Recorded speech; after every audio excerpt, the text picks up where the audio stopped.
हे good evening, जय हिंद प्यारे बच्चों। Manish Agarwal clear doubts channel में फिर से आपका स्वागत करता हूँ। बेटा कल हमने चैप्टर स्टार्ट किया था chemical effect of electric current, जिसके अंदर हमने उसके इंट्रोडक्शन पार्ट में ऑलरेडी देखे थे कि कैसे इलेक्ट्रिसिटी केमिकल इफेक्ट जनरेट करती है, केमिकल इफेक्ट का मतलब क्या होता है। ये सारे टॉपिक्स हमने कवर कर लिए थे। बेटा अब हमें जानना है ना, एक काफ़ी इंपॉर्टेंट टॉपिक हम लोग कवर कर रहे थे, कंडक्टिविटी लिक्विड्स के थ्रू। अब उसके अंदर हमें बेटा अब ये जानना है कि उसके कॉज क्या होते हैं। कॉज मतलब कारण। आखिर ये जो कॉज का मतलब क्या होता है बेटा, कारण। आखिर जो लिक्विड्स के अंदर कंडक्टिविटी होती है, आखिर वो होती क्यों है, किसके कारण से। ठीक है, अगर ये समझ में आ गया तो सारी चीज़ें समझ में आ गई। तो चलिए देखिए, कल मैंने आपको ऑलरेडी बताया था कि जो डिस्टिल वाटर है बेटा वो क्या कर सकता है, इलेक्ट्रिसिटी कंडक्ट नहीं कर सकता।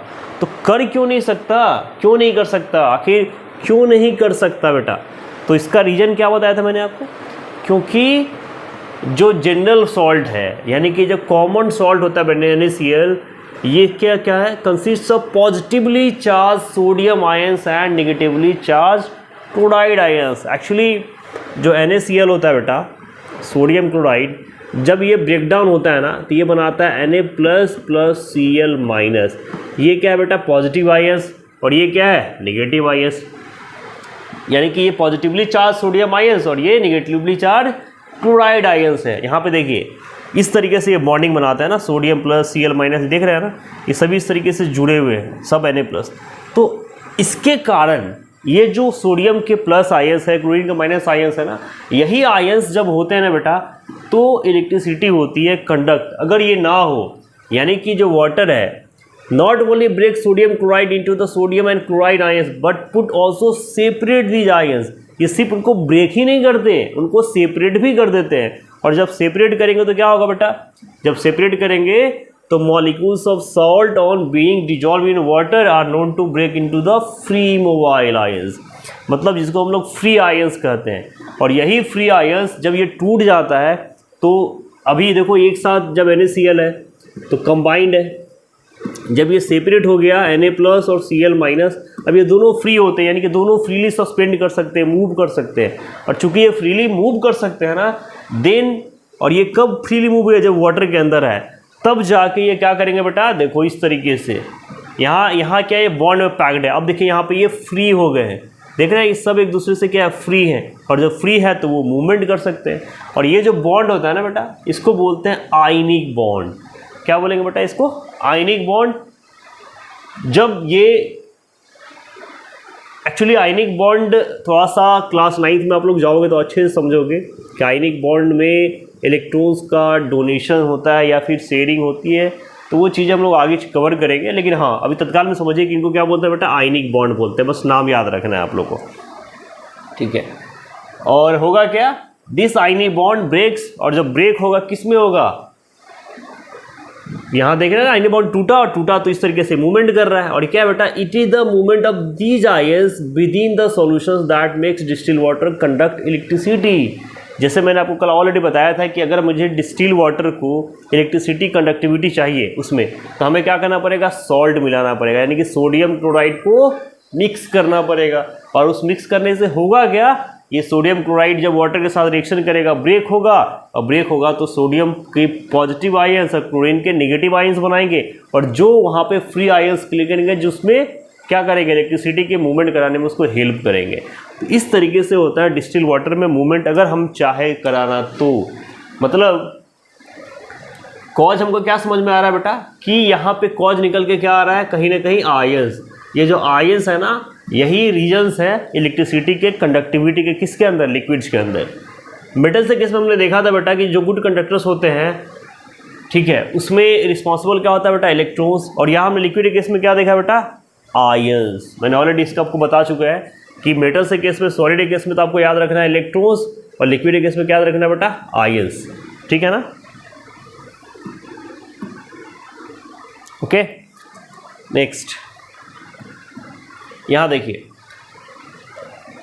देख रहे हैं यहाँ पे ये पॉजिटिव नेगेटिव चार्ज है, ये कैसे फ्रीली सस्पेंड कर रहे हैं ना। और यहाँ पे किस तरह से मूवमेंट हो रहा है, इलेक्ट्रॉन्स जाएंगे तो ये इस तरीके से ही सस्पेंशन होता है, यहाँ पे फ्रीली ये सस्पेंड कर पा रहे हैं, मूव कर पा रहे हैं, है ना। इस टाइप से ही मूवमेंट होता है यहाँ पे,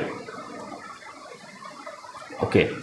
नाउ एटम्स और a group of atoms with a positive और a negative charge are called ions. Ions को हम ऐसे भी डिफाइन कर सकते हैं बेटा, एटम्स और अ ग्रुप ऑफ एटम, यानी कि या तो एटम्स है या फिर पूरे एटम्स का ग्रुप है विथ अ पॉजिटिव और नेगेटिव चार्ज। क्यों? क्योंकि हमने क्या देखा था, एक होता है पॉजिटिव आयंस और दूसरा होता है बेटा नेगेटिव आयंस। पॉजिटिव आयंस को क्या बोलते हैं बेटा, कैटायंस, और नेगेटिव आयंस को क्या बोलते हैं, एनायंस। ठीक है, और इन दोनों को कॉम्बिनेशन को क्या बोलेंगे, आयंस। ठीक है, तो वही चीज़ यहाँ पे लिखी गई है कि जब पॉजिटिव और नेगेटिव चार्ज है किसी एटम्स के अंदर या ग्रुप ऑफ एटम्स के अंदर, उसको क्या बोलोगे बेटा, आयंस बोलोगे। ठीक है,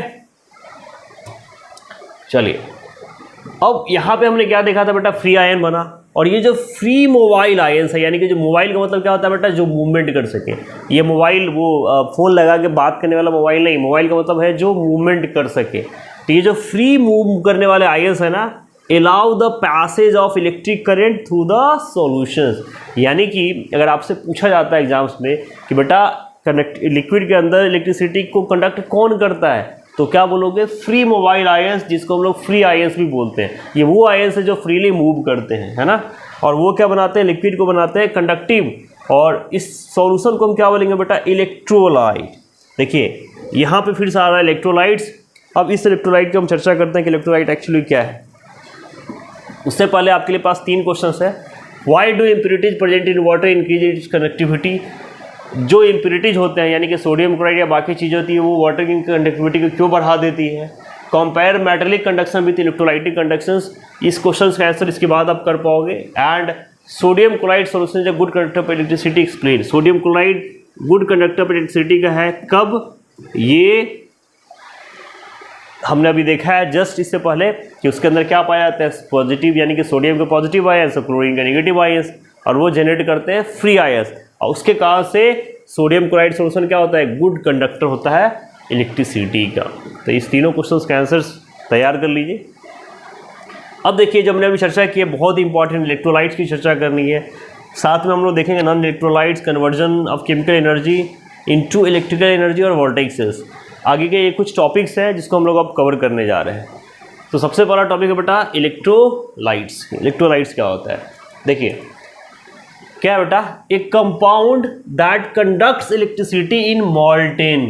मॉल्टेन मतलब होता है जो पिघला हुआ, फ्यूज्ड स्टेट में, और एक्वा सॉल्यूशंस, यानी कि वो कंपाउंड जो इलेक्ट्रिसिटी को या तो मेल्ट स्टेट में या फिर लिक्विड स्टेट में कंडक्ट करे, कब, and which simultaneously undergoes decomposition, और जिसके अंदर हमेशा ब्रेकिंग होती है। डिकम्पोजिशन का मतलब क्या होता है, टूटता रहे आयंस के अंदर, with the passage of an electric current through is on electrolyte. In general आप ऐसे समझिए कि इलेक्ट्रोलाइट क्या है, वो लिक्विड या सॉल्यूशंस, या तो वो मेल्टिंग स्टेट में होगा या फिर सॉल्यूशंस होगा। जैसे ही उसके अंदर हम इलेक्ट्रिसिटी को कराएंगे पास, उसके अंदर बनेगा आयंस, और वो हमेशा आयंस क्रिएट करता रहेगा। ठीक है, तो उस टाइप के सॉल्यूशन को क्या बोलोगे बेटा, इलेक्ट्रोलाइट बोलोगे, या फिर इसको हम लोग इलेक्ट्रोलाइटिक सॉल्यूशन भी कहते हैं। क्या बोलते हैं बेटा, इलेक्ट्रोलाइटिक सॉल्यूशन। क्या इलेक्ट्रोलाइटिक सॉल्यूशंस, कि ऐसे आप लिख सकते हो कि when electricity is passed through an aqueous, aqueous मतलब सॉल्यूशंस और मेल्टिंग। ठीक है, अगर इलेक्ट्रिसिटी पास कराते हैं एक्वस सॉल्यूशंस और मेल्टिंग स्टेट्स में, देन दे क्रिएट आयंस। ठीक है, और दिस टाइप ऑफ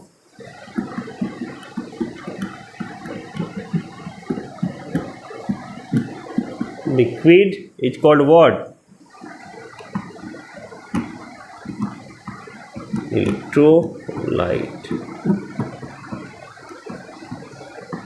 ऐसे लिक्विड को क्या बोलोगे बेटा, इलेक्ट्रोलाइट कहोगे। वो लिक्विड्स जिसके अंदर इलेक्ट्रिसिटी पास कराने के बाद वो क्या करे, आयंस में टूट जाए और इलेक्ट्रिसिटी को कंडक्ट करने की एबिलिटी रखता हो, उसको इलेक्ट्रोलाइट कहेंगे। ठीक है, और सॉल्यूशंस को इलेक्ट्रोलाइटिक सॉल्यूशंस बोल सकते हैं। देखिए इलेक्ट्रोलाइट्स को हम लोग ना जनरली 2 पार्ट से बांटते हैं बेटा, एक स्ट्रॉन्ग इलेक्ट्रोलाइट और दूसरा होता है वीक इलेक्ट्रोलाइट। स्ट्रॉन्ग मतलब जो ताकतवर हो, ऑब्वियसली स्ट्रॉन्ग का मतलब हम लोग समझते हैं जिसकी कैपेसिटी ज़्यादा हो, और दूसरा क्या हो सकता है बेटा, वीक इलेक्ट्रोलाइट। अब स्ट्रॉन्ग इलेक्ट्रोलाइट क्या है बेटा? The electrolyte that ionise completely to form free mobile ions in the solution are called strong electrolytes. मतलब समझिएगा, देखिए आयोनाइज ये एक वर्ड है। आयोनाइज का मतलब होता है जब आयंस, जैसे मान लीजिए सोडियम क्लोराइड था, अब ये डिकम्पोज होकर पूरी तरीके से Na++Cl- हो बना दिए, पूरी तरीके से टूट जाए। यानी कि किसी भी सॉल्यूशंस के अंदर अगर उसके पार्टिकल्स पूरी तरीके से डिकम्पोज हो जाते हैं तो उसको हम लोग बोलते हैं आयोनाइज्ड हो जाना, वो पूरी तरीके से आयोनाइज्ड है। वही लिखा है कि इलेक्ट्रोलाइट्स दैट कंटेन, यानी कि वैसे लिक्विड सॉल्यूशंस जो पूरी तरीके से इसके अंदर कंपाउंड्स ब्रेक डाउन हो जाते हैं, टूट जाते हैं, to form free mobile ions. Obviously अगर पूरी तरीके से टूटेंगे तो बहुत अच्छे से वो मूव करेगा, उसके अंदर फ्री आयंस क्रिएट होंगे। In the solution are called strong electrolyte. मतलब हर वो सॉल्यूशंस जिसके अंदर क्या हो, इलेक्ट्रिसिटी पास करने में बहुत अच्छे से ब्रेक डाउन हो जाता हो, किसके अंदर, अपने पार्टिकल्स के अंदर, तो उसको क्या बोलेंगे बेटा? Strong electrolyte. एग्जाम्पल के तौर पर आप समझ सकते हैं, क्या एग्जाम्पल होगा बेटा? लाइक इसके अंदर देखिए जितने भी स्ट्रॉन्ग एसिड थे ना, HCl है, H2SO4, ये सब आपके क्या है बेटा? इसके एग्जाम्पल है। सेम एज वीक इलेक्ट्रोलाइट क्या होगा? जिसके अंदर आयोनाइज बेटा पार्शियली हो। सारी चीज़ें सेम रहेंगी, बस क्या रखना है? पार्शियली। पार्शियली मतलब होता है जिसमें ऐसा नहीं कि नहीं हो रहा, लेकिन कम हो रहा है, कुछ आयंस टूटा, कुछ नहीं टूटा। और अब इसलिए अगर कुछ टूटेगा तो उसमें कनेक्टिविटी स्लो हो जाएगी ना, इलेक्ट्रिसिटी पूरे अच्छे से ट्रांसफर तो होगा ही नहीं होगा। यानी वैसे सॉल्यूशंस जिसके अंदर आयोनाइजेशंस इनकम्प्लीट तो नहीं लेकिन पार्शियली होता है, पूरी तरीके से उसके अंदर ना आयंस नहीं बन पाते, ब्रेक डाउन नहीं हो पाते, तो उसको क्या बोलेंगे बेटा? Weak electrolyte. जैसे मान लो हमने कोई भी एसिड्स लिया, लाइक लेमन जूस है, साइट्रिक एसिड्स है, जितने भी साइट्रिक फ्रूट्स होते हैं ना, उसके अंदर सब क्या है? सॉल्यूशंस तो है, वो एसिड्स है, कनेक्टिविटी तो करेगा, लेकिन आयोनाइजेशंस पूरी तरीके से नहीं होता, इसलिए उसको हम लोग वीक इलेक्ट्रोलाइट कहते हैं। Got it? देखिए अब स्ट्रॉन्ग लाइट क्या होगा बेटा? A large number of free mobile ions are available to conduct electricity. Obviously जितने नंबर ऑफ आयंस ज़्यादा होंगे ना, उतनी इलेक्ट्रिसिटी ज़्यादा होगी, अच्छी कंडक्ट होगी। इसमें ज़्यादा होते होंगे और इसमें कम होते होंगे, है कि नहीं? जैसे कुछ एग्जांपल्स यहाँ पे दिए गए बेटा, देखिए यहाँ पे कॉपर सल्फेट है, नाइट्रिक एसिड्स है, मैंने अभी बताया था आपको, सल्फ्यूरिक एसिड्स, हाइड्रोक्लोरिक एसिड्स, ये सारे आपके क्या है बेटा? Strong electrolyte. और वीक इलेक्ट्रोलाइट देखिए यहाँ पे स्ट्रॉन्ग के अंदर दिया गया sea water, nitrate, copper sulphate solution, sodium chloride, sulphur, ये सारे आपके स्ट्रॉन्ग इलेक्ट्रोलाइट्स हैं। तो एग्जांपल जरूर याद रखिएगा। एंड अगर वीक इलेक्ट्रोलाइट की बात करें तो देखिए आपका सिंपल टैप वाटर है, ये सारे आपके क्या है? वीक इलेक्ट्रोलाइट्स है। नेक्स्ट अगर हम बात करें नॉन इलेक्ट्रोलाइट्स की, यानी कि यहाँ तो हमने स्ट्रॉन्ग और वीक देखा, अब हम बात करें वो जो इलेक्ट्रोलाइट्स है ही नहीं, तो क्या है बेटा? That does not provide ions in its solutions. यानी कि वो लिक्विड तो है लेकिन उसके अंदर क्या हो? आयंस ही ना बन पाए, और जब आयंस नहीं होंगे या फ्री आयंस नहीं होंगे तो इलेक्ट्रिसिटी कहाँ से कंडक्ट होगी? Therefore current does not flow through these solutions. यानी कि चाहते हुए भी बेटा इस सॉल्यूशन से क्या होगा? चूंकि आयंस नहीं है तो इलेक्ट्रिसिटी कंडक्ट नहीं होगी, और उसको क्या बोलेंगे बेटा? Non electrolytes. वैसे सॉल्यूशन को क्या बोल दिया जाएगा? Non electrolyte solution. जैसे देखिए यहाँ पर डिस्टिल वाटर है, इथेनॉल है, कार्बन डाइसल्फाइड है, टेट्राक्लोराइड है, ये सारे एग्जाम्पल याद रखिएगा, ठीक है? अल्कोहल, कार्बन, ये सारे आपके क्या होते हैं बेटा? नॉन इलेक्ट्रोलाइट्स होते हैं, जिनके अंदर आयंस बनते नहीं, और आयंस बनेंगे नहीं तो इलेक्ट्रिसिटी कंडक्ट करेंगे नहीं, है कि नहीं? Next again a very important topics, conversion of chemical energy into chemical energy, electrical energy. Chemical energy का इलेक्ट्रिकल एनर्जी में ट्रांसफॉर्मेशन कैसे होता है? देखिए सबसे पहले एक चीज़ समझिए, हम लोग बार बार एनर्जी की बात कर रहे हैं, तो बेटा एनर्जी क्या होता है ना, जिसको हम लोग ऊर्जा बोलते हैं, क्या एनर्जी ही तो वो एबिलिटी है ना जिससे वर्क होता है। हम कोई भी काम करते हैं तो किसके कारण करते हैं? एनर्जी के कारण। और एनर्जी का एक यूनिवर्सल रूल होता है कि energy neither be created nor be destroyed. यानी कि कोई भी एनर्जी बेटा ना कभी वेस्ट नहीं होती, ठीक है? ये हमेशा एक फॉर्म से दूसरे फॉर्म में बदलती रहती है। जैसे देखिए हम फैन का चलाते हो, ऑब्वियसली जब बोर्ड से स्विच करते हो तो वहाँ बेटा इलेक्ट्रिसिटी को कंज्यूम करता होगा, तो इलेक्ट्रिकल एनर्जी का तो वो लॉस करता है, लेकिन साथ में आपको विंड एनर्जी भी तो प्रोवाइड कर रहा है। तो ऐसा नहीं कि इलेक्ट्रिक एनर्जी बर्बाद हो गया, साथ में उसने क्या दिया आपको? विंड एनर्जी दे दिया। आप ये बोर्ड चला रहे हैं तो बोर्ड लेता है तो ऑब्वियसली वो बिजली का कंजप्शन करता होगा, लेकिन साथ में आपको दे भी तो रहा है रिटर्न में, है ना? तो इसलिए एनर्जी कभी ख़त्म नहीं होता। और मेनली यहाँ पे क्या है कि केमिकल एनर्जी इलेक्ट्रिकल एनर्जी में आखिर कन्वर्ट कैसे हो जाती है, इसको देखिए, ठीक है? तो we know that we can convert one form of energy into another but can neither create nor destroy. ये बेटा किसने कहा था? अल्बर्ट आइंस्टीन ने, कि energy can not be created और destroyed, it can only be change from one form to another form. It is also called universal law of energy and it is given by Albert Einstein sir. ये Albert Einstein sir ने दिया था, ठीक है। Energy का universal law था बेटा, ठीक है।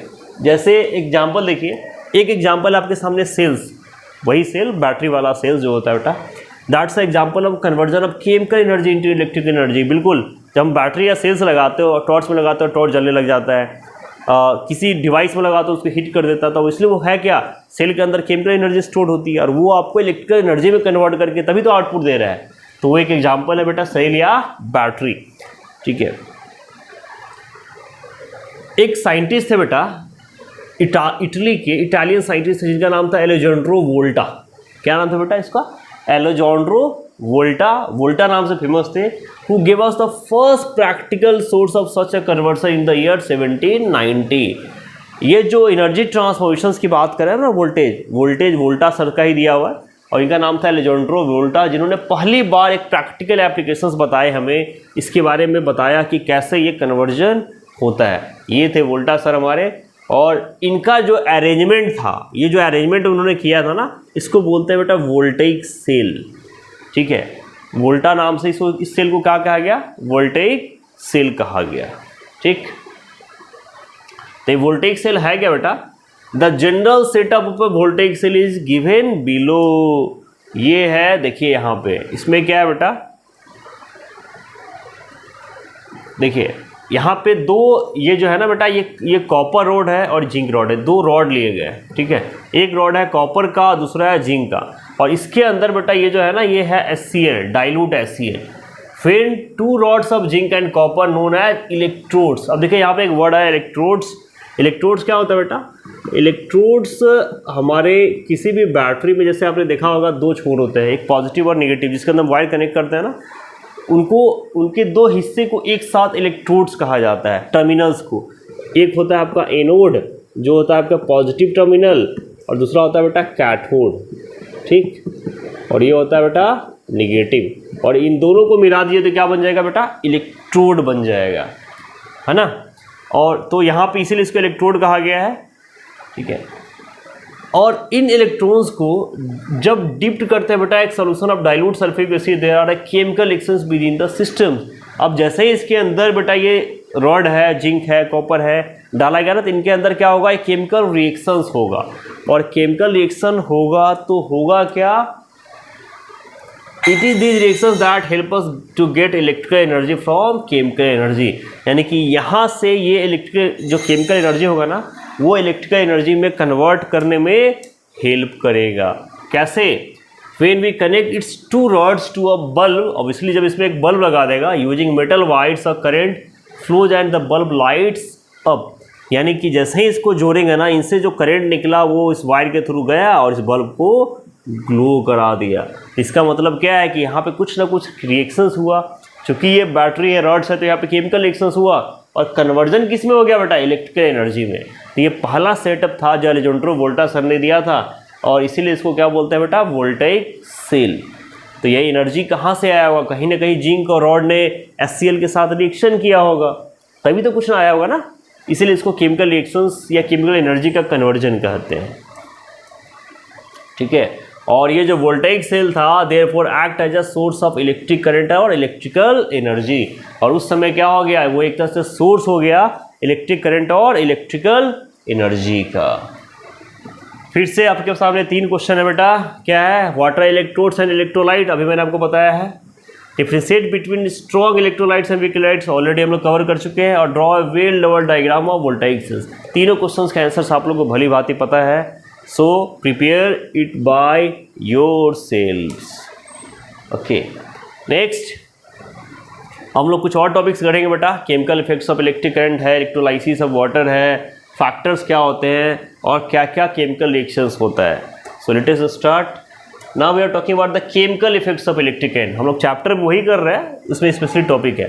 तो बेटा अब क्या है, चूंकि केमिकल एनर्जी ने इलेक्ट्रिक इफेक्ट जनरेट किया तो हमें अब देखना पड़ेगा कि क्या इसका उल्टा पॉसिबल है। केमिकल एनर्जी से इलेक्ट्रिकल एनर्जी मिल गया, अब क्या बेटा इलेक्ट्रिकल एनर्जी से केमिकल एनर्जी भी मिल सकता है क्या? Is it possible?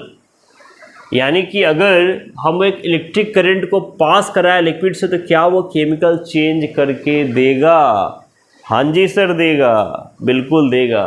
और देगा तो कैसे देगा? ये काम करके बताया बेटा माइकल फैराडे सर ने।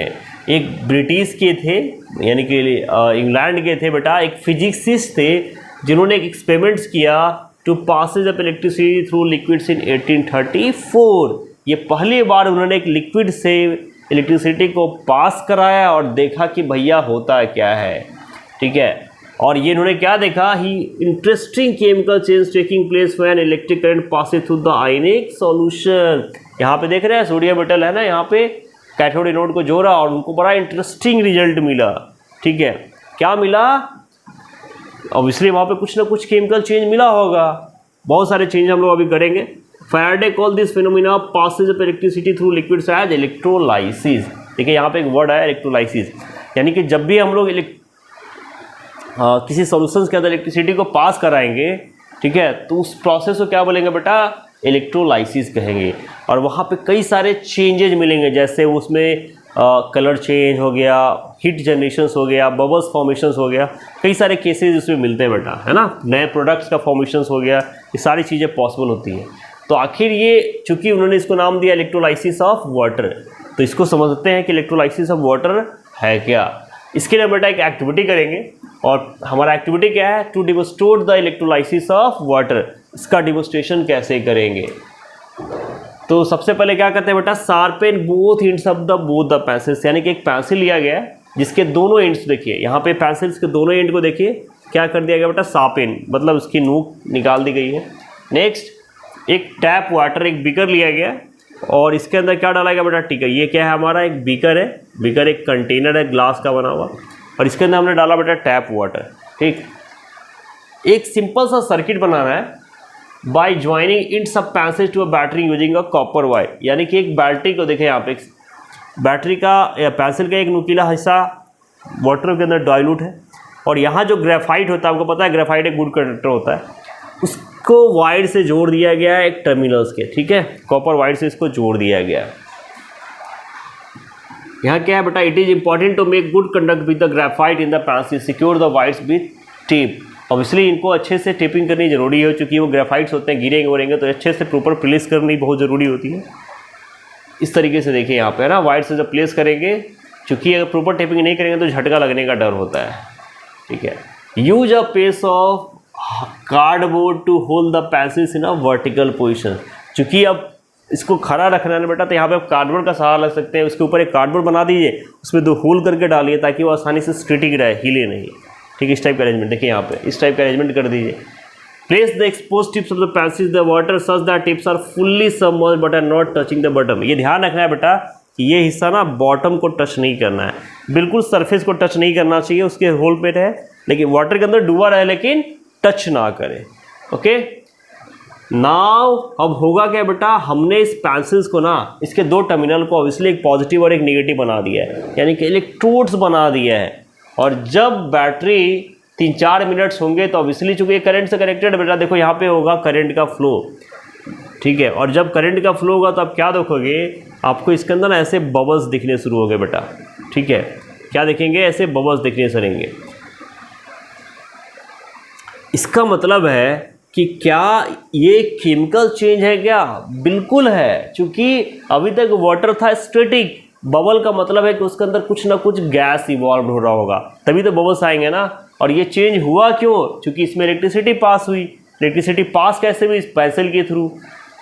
इसका मतलब है कि ये एक केमिकल चेंज है। और ये जो बेटा ब्रिटिश साइंटिस्ट है ना, एक और थे जिनका नाम था William Mickelson, who had shown that if electrodes were immersed in a water and a steady current was passed through it, bubbles of oxygen and hydrogen are produced। क्योंकि देखिए वाटर जो होता है बेटा, वो कॉम्बिनेशन होता है हाइड्रोजन और ऑक्सीजन का, और ये ब्रेक होगा तो किस में होगा?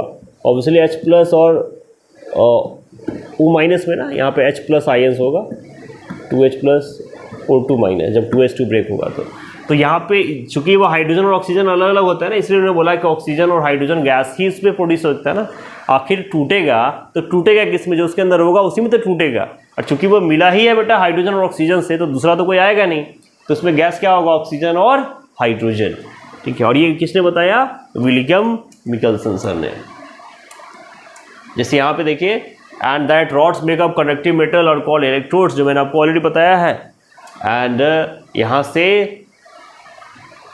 ये जो बेटा है ना, ये पॉजिटिव है ना, cathode is connected to negative terminal, ये आपका नेगेटिव, इसका इसको हम लोग कैथोड बोलते हैं, और ये आपका नेगेटिव से, और ये एनोड बोलते हैं, इसको हमने पॉजिटिव से कनेक्ट किया है। मैंने आपको ऑलरेडी एक्सप्लेन किया हुआ है इसको। जो हाइड्रोजन बबल्स है बेटा, that are form on the other electrode called cathode, यानी कि जो हाइड्रोजन होते हैं ना, याद रखिएगा, जो हाइड्रोजन गैस है वो नेगेटिव टर्मिनल पे आते हैं, और ऑक्सीजन गैस जो बेटा वो पॉजिटिव टर्मिनल पे आते हैं। ये हमेशा याद रखिएगा। इस एक्टिविटी में ऑक्सीजन गैस जमा होगा पॉजिटिव टर्मिनल पे, हाइड्रोजन गैस होगा नेगेटिव टर्मिनल पे। ठीक है ना। और चूंकि इसमें पूरी तरीके से हो गया डिकम्पोज, इस प्रोसेस को क्या बोलेंगे, इलेक्ट्रोलाइसिस। यानी इलेक्ट्रोलाइसिस एक ऐसा प्रोसेस है जो वाटर के अंदर क्या होता है बेटा, हाइड्रोजन और ऑक्सीजन आयंस को ब्रेकआउट कर सकता है, केमिकल चेंजेस प्रोड्यूस कर सकता है। तो आज के पार्ट में बेटा हमने देखा कि किस तरीके से इलेक्ट्रिसिटी के कारण केमिकल इफेक्ट जनरेट होता है, इलेक्ट्रोलाइसिस क्या होते हैं, इलेक्ट्रोड्स क्या होते हैं। नेक्स्ट क्लास में बेटा हम लोग जानेंगे फैक्टर्स कि कैसे केमिकल रिएक्शंस के अंदर, सॉल्यूशंस के अंदर फैक्टर्स इफेक्ट होते हैं और उससे क्या क्या इफेक्ट निकल के आएंगे। तो प्लीज़ अगर वीडियो अच्छा लगा हो तो उसको आगे शेयर करिए, और आपने अब तक सब्सक्राइब नहीं किया तो चैनल को सब्सक्राइब जरूर करिए। फिर से मिलेंगे अगले पार्ट में, तब तक के लिए विदा दीजिए। हैप्पी दिवाली इन एडवांस बेटा, जय हिंद।